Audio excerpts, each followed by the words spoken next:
And without further ado, we will start today's lunchtime seminar of the Diginomics group. It's a great pleasure to have Janis Cloos today here from the Clausthal University of Technology. He will give a talk about the acceptance of data sharing in smartphone apps from key industries of the digital transformation. I understand that this is a pretty large-scale study, and so our group and me in particular are also interested in data sharing, and so for that reason we are very much interested in what you have to say about it. So a bit about Janis. As I understand, you're currently doing your PhD at the Clausthal University.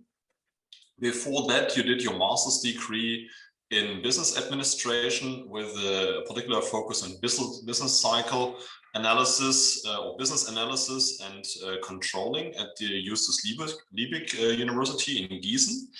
And I think you probably will soon finish your PhD because you're already, yes, I think, since 2017 working on that. And you already have given a lot of talks. You have a lot of working papers in the pipeline and already published a couple of papers, which is quite impressive for a PhD student. And therefore, we don't want to take more time from the talk of today. And the floor is yours. Thank you very much for being with us today. Okay, yeah, thank you very much for this nice introduction, Lars, and thank you very much for inviting us to this nice Brownbag Seminar series. It's a great opportunity to present this research because due to COVID-19, we haven't presented it before. So today's topic is acceptance of data sharing in smartphone apps from key industries of the digital transformation, a representative population survey for Germany. This is joint work with Svenja Mohr from the University of Gießen, and my name is Janis Cloos. We are currently both in the last steps and the last final steps of our PhD studies, and this paper here is part of our dissertations. So as the title says, we are interested in the acceptance of data sharing in smartphone apps. And the motivation for our paper is that in the course of the digitalization process, a large number of seemingly free digital applications or smartphone apps have emerged in different industries and in almost all areas of life. And in these apps, consumers have to disclose personal data to private sector or governmental actors in order to use the respective apps and the benefits these apps offer. As a result, there is a trade-off between the usage benefits of these apps and consumers' individual privacy preferences. And this trade-off is in the scientific literature very well described, for example, in the nice papers by Acquisti et al.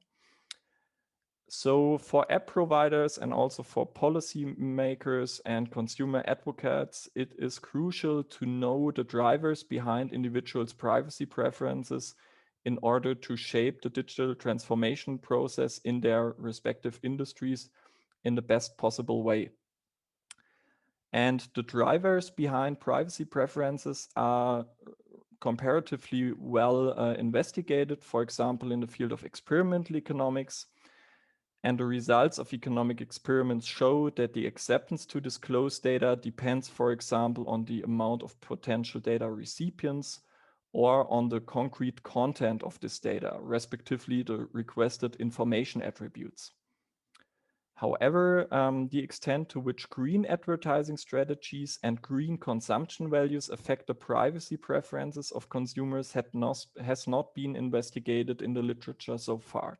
So that's one focus of our study here, because it's observable that green marketing strategies are increasingly used. And we are interested whether these marketing strategies are well fitted to increase the acceptance towards data sharing in apps.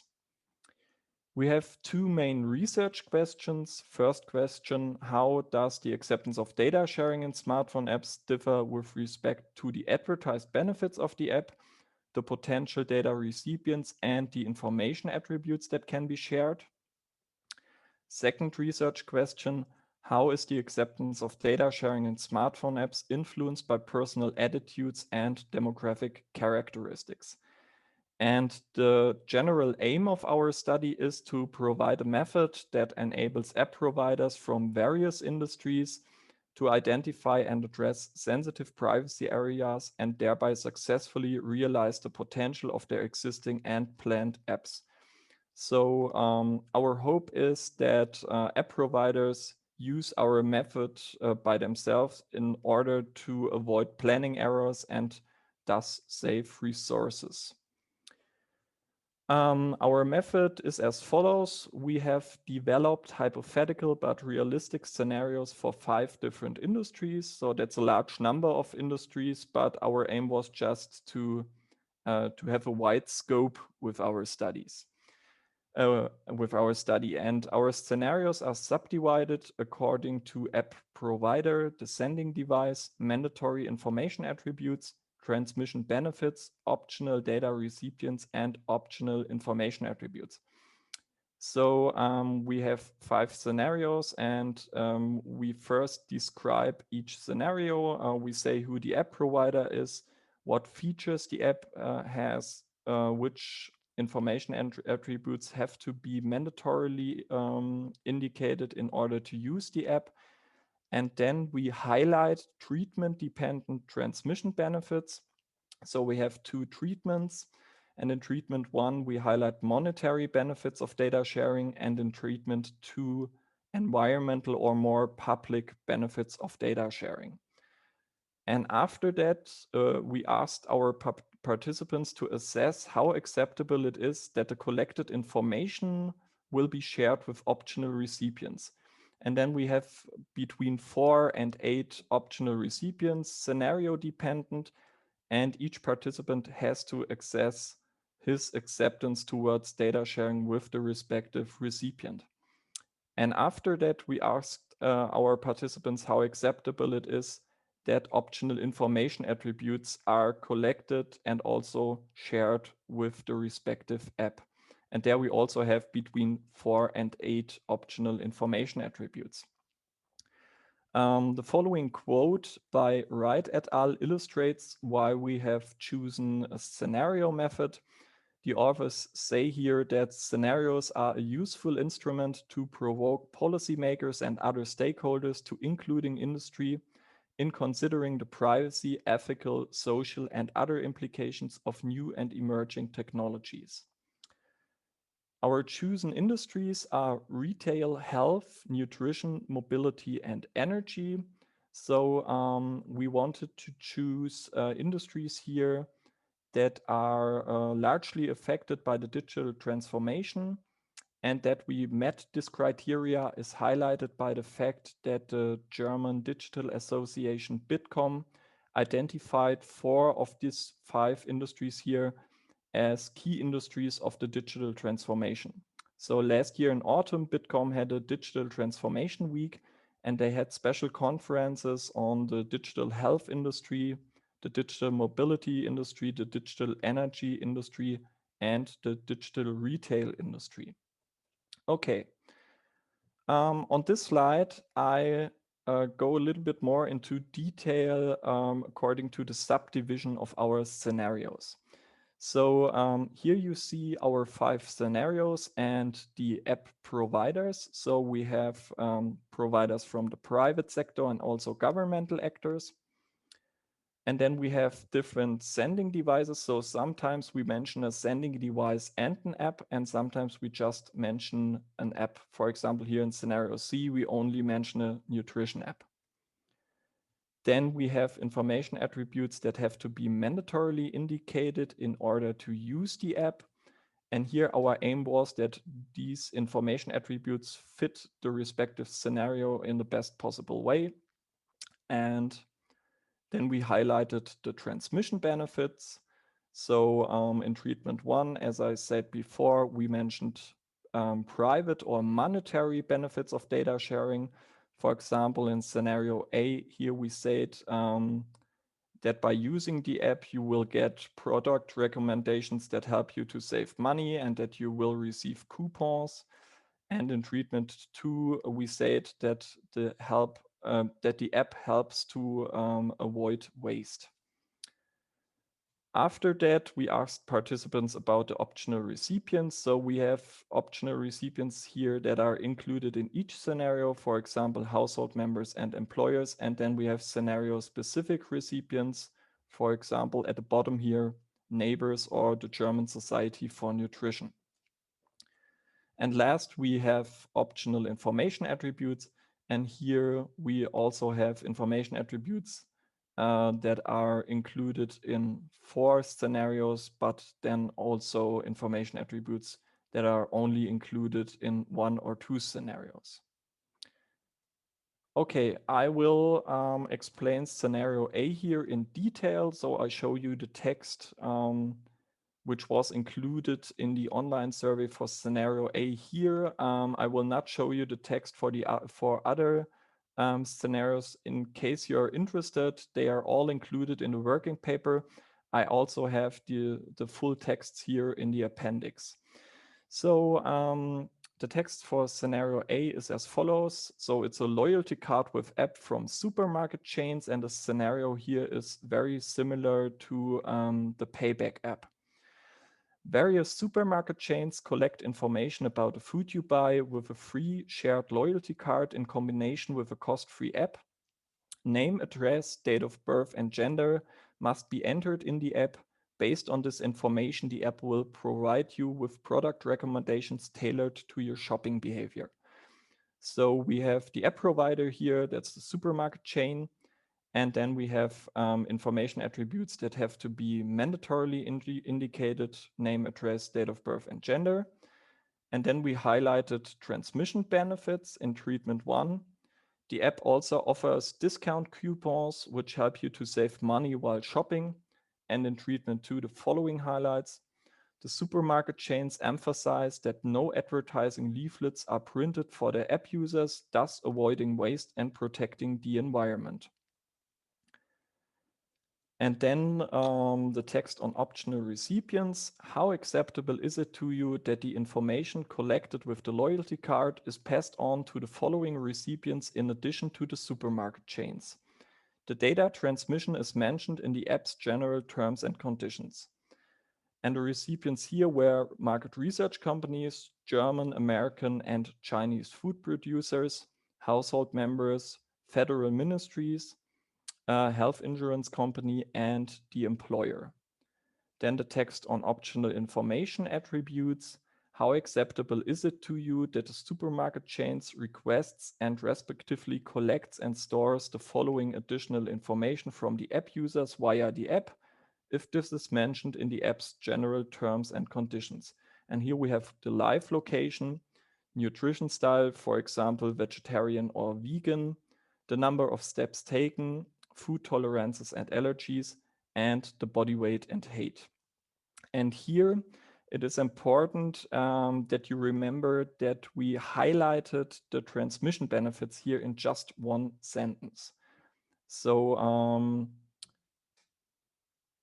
we have just 1 sentence here in treatment 1 on the monetary benefits, and just 1 sentence in treatment 2 on the environmental benefits of data sharing. Okay. In scenario B, we mentioned a tracking bracelet with app from a health insurance company.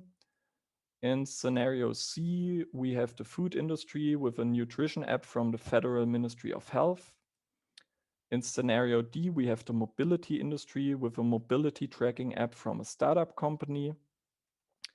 And in scenario E, we have the energy industry with a smart meter with app from an energy provider.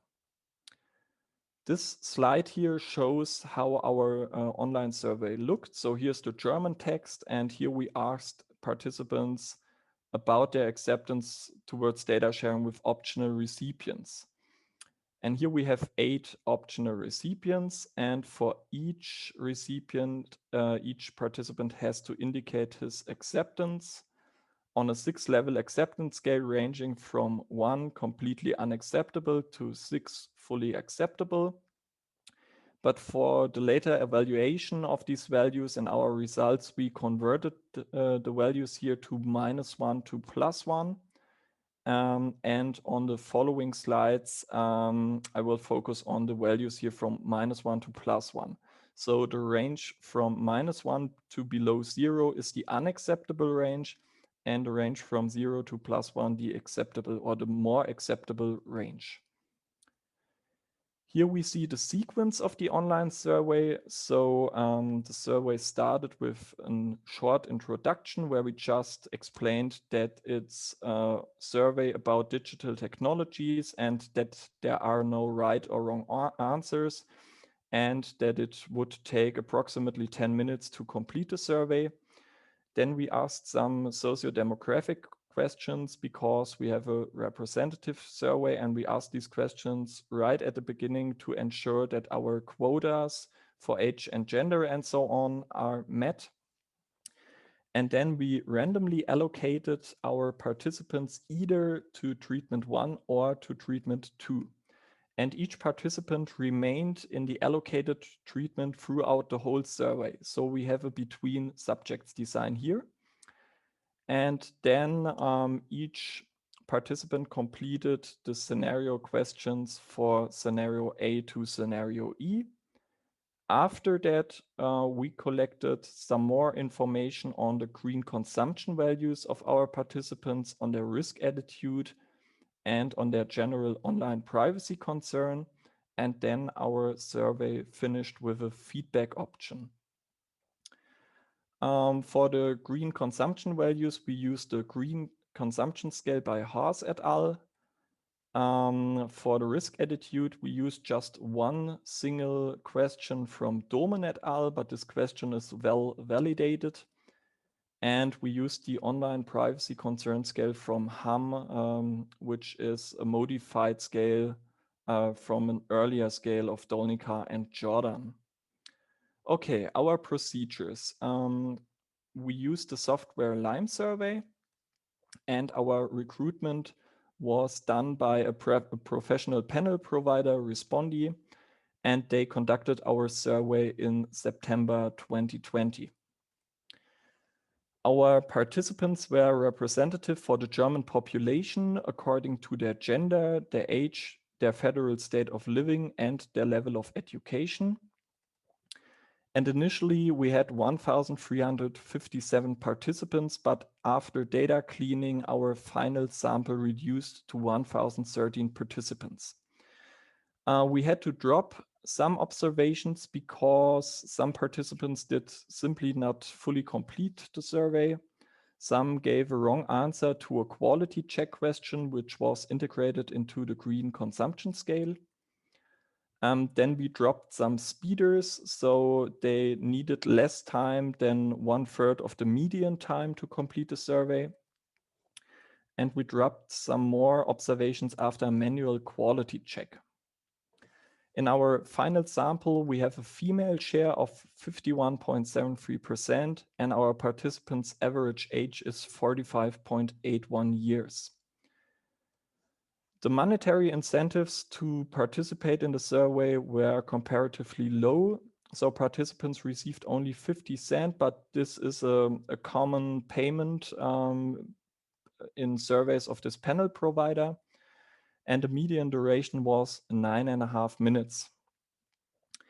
Before we conducted our survey, we had a pre-test with 6 university researchers for a quality check of our scenarios in terms of the validation criteria of internal consistency, plausibility, creativity, and relevance. Sorry.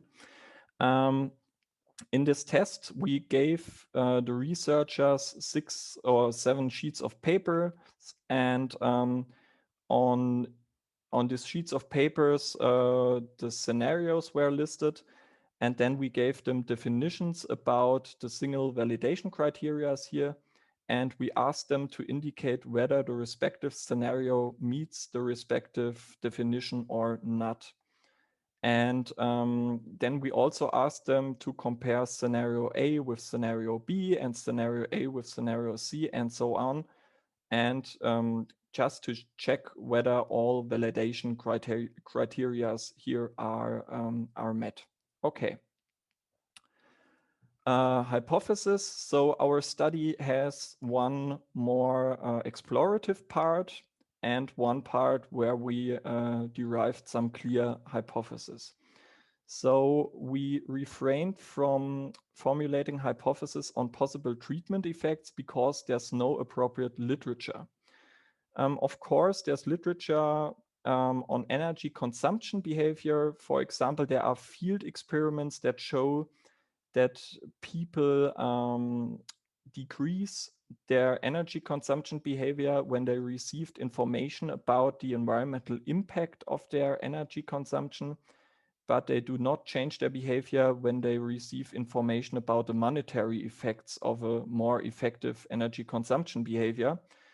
But these results are not directly transferable to our study, so we regard our study as explorative in this respect. We also do not formulate hypotheses on optional data recipients and information attributes because we have a large number on optional data recipients and information attributes, and it would be a little bit arbitrary to formulate hypotheses just on some of them. So we also deliberately refrain from formulating hypotheses here. But what we did is that we formulated hypotheses on attitudes. So our hypothesis H11 is higher values on the privacy concern scale are associated with lower acceptance values. H12, a higher risk propensity is associated with higher acceptance values. And then we have some more hypotheses on participants' demographics. H21, a higher age is associated with lower acceptance values. H22, male participants have higher acceptance values. And H23, a higher formal education is associated with lower acceptance values. Okay, on the following slide, we take a look on the results. And here we first focus on optional recipients. So this table here shows average acceptance values and possible treatment effects for optional recipients. We have a color division here. So average acceptance values in the more acceptable range are colored in green, and average acceptance values in the unacceptable range are colored in red. And as you can see at first sight is that not a single answer value here is higher than 0. So these values here are all in the unacceptable range. So we have comparatively low acceptance values. And we conducted pairwise comparisons between treatment 1 and treatment 2 for each question here in order to identify possible treatment effects. So we used 2 sample Wilkinson rank sum tests here. But we couldn't identify a single treatment effect. So we have a p-value here of 0.005, which is a quite low p-value, but we have chosen to use such a low p-value because we test for treatment differences 30 times here on optional recipients and 21 times for optional information attributes. So we have 30 single questions here. And so there's a high probability for type 1 errors, and that's why we have chosen such a low p-value.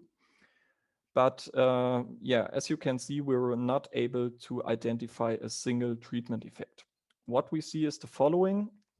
Comparatively high acceptance values are indicated for household members.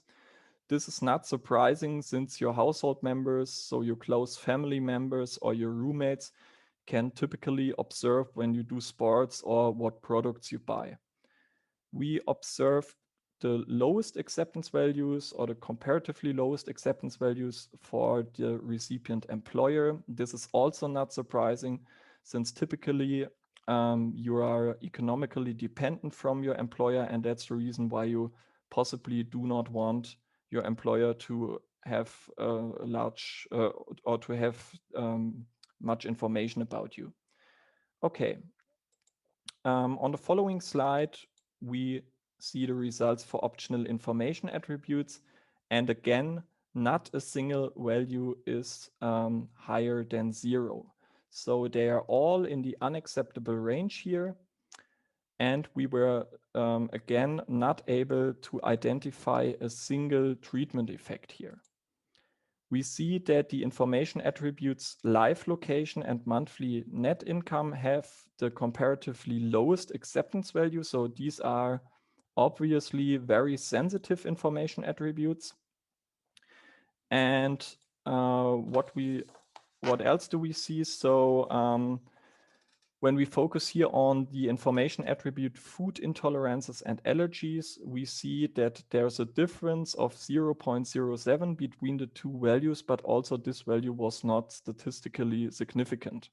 So in order to get an impression of the effect size at which we can detect significant differences, we conducted a power analysis. And the result was that the distance would have to be 0.107 or 0.214 standard deviations when considering a single scenario with approximately 500 participants. So there's a possibility that we could have used more participants in order to get statistically significant treatment differences here. However, even when we had used a larger participant pool, we also have to say that there's no clear trend here identifiable. So sometimes the acceptance values in treatment 1 are higher and sometimes in treatment 2. Okay. So what are the general results on acceptance values and treatment effects? As I told you, not a single acceptance value is greater than 0. All values are in the unacceptable range. For each question, a large number of participants choose the answer option completely unacceptable. You can see this here from this histogram. So here we see the distribution of answers in scenario B for optional recipients. And what we see is the following. So when you take a look at the recipient employer here, we see that in both treatments, almost 70% of participants choose the answer completely unacceptable. And also for the other recipients, between 40 and 50% of participants choose the answer completely unacceptable. In total, 10.86% of the participants choose the answer completely unacceptable for each question in all 5 scenarios. And we were not able to identify significant treatment effects for any of the different recipients and information attributes. General results for the optional data recipients. So we observed comparatively high acceptance values for household members and comparatively low acceptance values for employers across all 5 scenarios. And we also conducted Wilkinson-signed rank tests to check whether the differences in average acceptance values for different recipients here are statistically significant from each other, are significantly different from each other. So here we have pooled average acceptance values because we have no significant treatment differences, and that's why we have the average of both treatments here as average acceptance values. When we take a look at household members, we see that the average acceptance value for household members is statistically higher compared to all other recipients here, except for market research companies. And when we focus on the recipient employer, we see that the average acceptance value for the employer is statistically lower compared to all other recipients except for American food producers and Chinese food producers. We did the same for optional information attributes. So here the lowest acceptance values were indicated for live location and monthly net income. And here we see the results for scenario A. And when we focus on the live location here, we see that the average acceptance values for the live location are significantly lower compared to all other information attributes. Okay, so now we focus on the influence of personal attitudes and demographics. We use a random effects general least squares regression here. And we have subdivided this table into the observations for data recipients and into the observations for information attributes. So model 5 to model A here rely on the answers to optional information attributes. In model 1 and in model 5, we focus on personal attitudes. So the parameter privacy here is the average answer to the privacy concern scale. Risk here is the answer to the risk attitude question, and green is the average value for the green consumption scale. In model 2, we focus on demographic characteristics. So here we have age and a male gender. So this is just a dummy which takes a value of 1 if the participant is a man. Education high is a dummy which takes a value of 1 if the respective participant has indicated to have a high school degree or a university degree. And education low is a dummy variable which takes a value of 1 if the respective participant has indicated to have a basic secondary school degree or lower. In model 3, we include the attitudes and the demographic characteristics, and in model 4 and in model 8, we have also interaction terms, because the literature shows that older people have higher risk attitudes and that male participants are more risk-loving, and also that male participants have lower privacy concerns. Okay, so what do we see from this table here? We start by taking a look at the parameter privacy, and we see that privacy has a significantly negative effect on average acceptance values here in all 6 models. So stronger preference for privacy have a negative effect on acceptance, and thus we accept our hypothesis H11. Next, we focus on risk. And here we see positive effects in model 1 to model 5. So a higher value on the risk attitude question is associated with higher acceptance values. So we accept hypothesis H12 as well. Our next hypothesis was on participants' age, and here we observe that age has significantly negative effects in model 2, model 3, and model 6 and model 7. The significant effects disappear when we include interaction terms for risk and age here in model 4 and in model 8. So the significant negative effect of age here in model 2 and in model 3 is driven by the fact that older people have higher risk attitudes. Okay, so age has a negative effect on acceptance except for models 4 and 6. So we find predominant support for hypothesis H21. Then we had a hypothesis on the gender effect, and here we see that a male gender has a positive effect in 3 of the 6 models. So we find predominant support for hypothesis H22. And our last hypothesis was on the effect of a high education. Here we see that for data recipients, a higher education is associated with significantly lower acceptance values. The sign of the effect is also negative here for information attributes, but we do not observe significant effects here. So we find predominant support for hypothesis H23, but only for data recipients.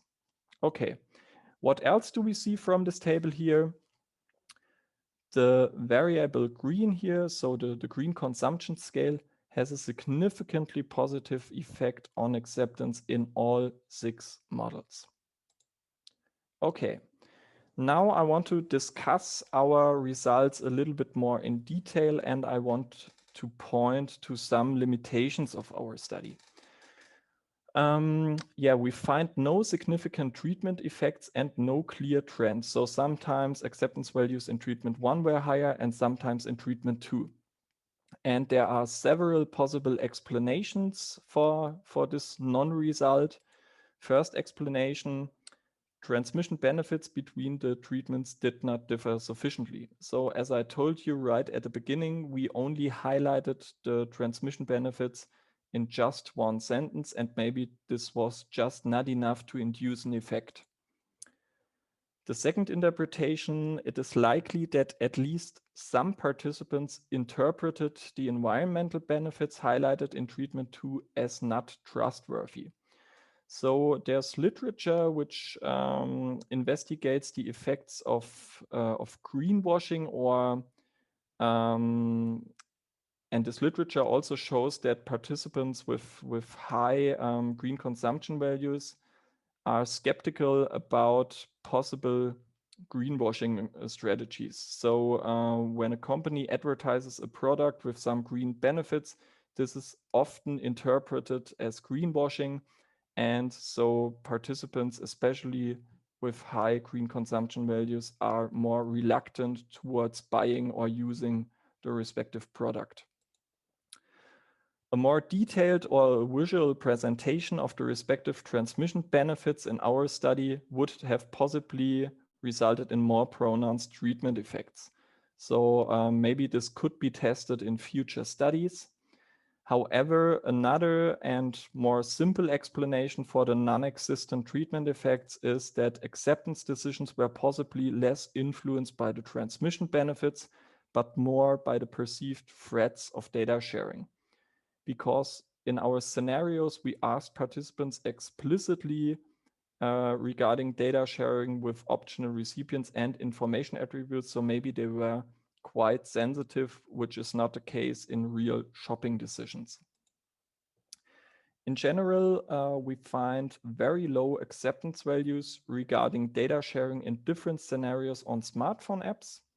And this is a little bit surprising because in Germany, currently more than 31 million customers use the Payback app, and each consumer participates on average in 4.6 bonus and benefit programs.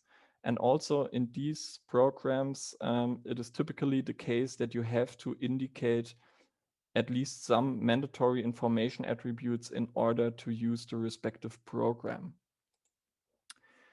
The green scale has a significant positive effect on the acceptance values, and our interpretation here is as follows. Participants with higher green consumption values possibly assume that they behave in accordance with existing social norms on environmental aspects, and as a result, these participants may be less concerned that the disclosure of personal information may have negative consequences for them, and therefore they have chosen higher acceptance values in our survey. Now I will point to some limitations. So the individual scenarios in our survey are not directly comparable with each other since they differ in several parameters.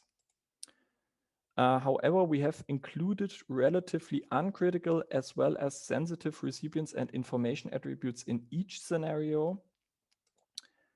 And apps similar to those in scenario A, that was the scenario on the loyalty card, which I explained in detail, and apps similar to the one in scenario B, so there we had the tracking bracelet with app, also have a significantly higher market penetration than apps similar to those in scenario D and in scenario E. So due to space reasons, I haven't included the average acceptance values over all recipients within one scenario. But in the paper, we have reported these values, and there we observe that in scenario A and in scenario B, we have the comparatively highest average acceptance values, and the average acceptance values over all recipients or over all information attributes in scenario D and in scenario E are lower. And our interpretation is, that participants are just more familiar with apps similar to the one in scenario A and in scenario B. And the market penetration of telematics apps or of mobility tracking in Germany is very low. And also German consumers are not yet very familiar with the use of smart meters. And that's our interpretation why acceptance values are lower in these scenarios. Another limitation is the sample selection. So possibly we have some selection bias in our study because there's a high probability that participants have an above average internet affinity and intrinsic motivation. We believe that they have an above average internet affinity because the survey was conducted on the internet by a professional panel provider. And our participants were also registered at this panel provider's database. And in the email invitation, it was mentioned that it's a survey about digital technologies. Okay, and we believe that participants have an above average intrinsic motivation because the monetary incentives to participate in our survey were quite low, so just 50 cents. We also observed that participants have comparatively strong environmental concerns because the average value on the green consumption scale in our study is 4.71.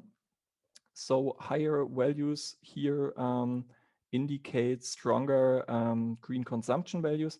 And in the original study by Haas et al., the value was just 3.95. So we have a considerably distance here. And the last limitation is that our study does not evaluate actual data sharing behavior. So in contrast to economic experiments where participants' decisions are payoff relevant, we just conducted a survey. So single answers were not payoff relevant in our study. However, and so therefore it is likely that in reality participants would share personal data without much concern. And we believe this because there's a huge literature on the so-called privacy paradox. And the privacy paradox describes that people often state that they have very strong privacy concerns when they ask such questions, for example, in surveys.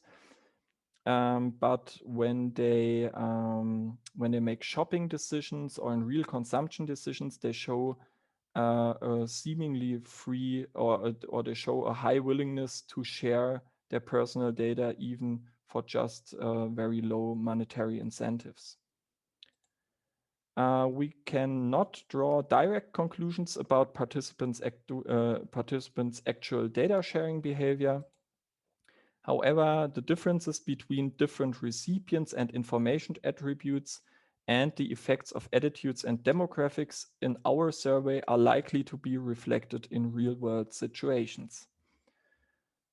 Okay, now I come to the conclusion and I will give you a short outlook for future studies. So we find statistically significant differences in acceptance values between almost all recipients and all information attributes.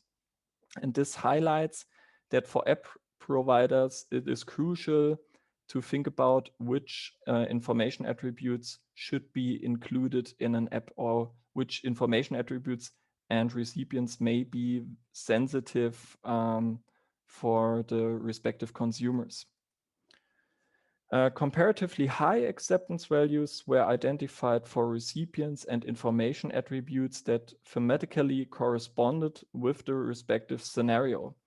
So for example, in scenario A, that was the scenario with the loyalty card and the app from the supermarket chains, we observe comparatively high acceptance values for market research companies because when you think about a payback app, this app is designed to inform market research. Participants' age, a high level of education, and strong privacy concerns have a negative effect on acceptance values. And participants with strong green consumption values, a higher willingness to take risks, and male participants have higher acceptance values. And here's an implication for app providers. So for developers and providers of technologies that may raise privacy concerns among potential consumers, our study provides illustrative examples on how to investigate acceptance towards the technology in question. So we hope that we enable app providers to use such a method by themselves for their specific applications. Okay, so what's the implication of our study for specific industries? Here I will give an example for the energy industry. So smart meters, which are mentioned in our scenario E, will be mandatory in all German households by the year 2032. Energy providers and policymakers can use the low acceptance values in scenario E as an indication that broad-based information campaigns may be necessary to increase acceptance of this technology. Because in scenario E, we observed the comparatively lowest acceptance values.